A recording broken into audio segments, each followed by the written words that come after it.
only accountability would be to work there because you're paying them. And they will not work, or they will not stop working because they're in fear of losing that money and they don't want to work for you. Their only real, like, I guess, motive to work for you is because you're paying them. Now, if you weren't paying them and they just felt like they came in there and they had the same ideas you did, and they wanted to care for these animals and they felt like these animals needed them as well, that'd be another issue. But you not having any ability to punish them about taking away their money for not working hard, like, I feel like these people would grow selfish and would grow lazy and not care whether or not these animals get cared for, because they're going to be taking funds for taking care of them, like getting paid. I think So I've lost you somewhere in there, right. but part of what I was trying to say is that I think this whole idea of being concerned with sanction and telling people what not to do is fundamentally the wrong way to go. Because, like many have said, when that happens, all that ends up occurring is that people say, okay, this is what I need to do in order not to get caught.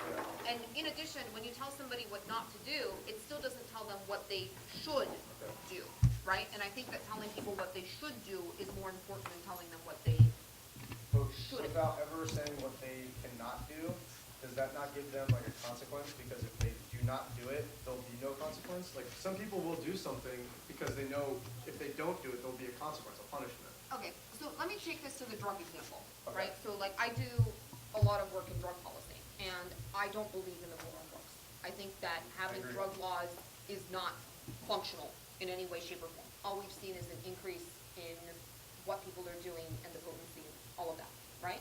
Now, you might say, well, how are you possibly ever going to stop people from using drugs when drugs just feel so good, right?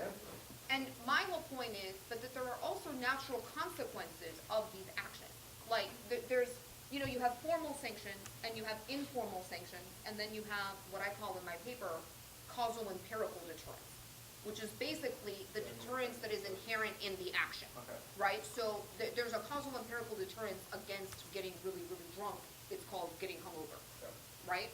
And I think sometimes because we're so focused on formal sanctions and governmental sanctions, we disempower people from allowing the natural consequence of an action to occur.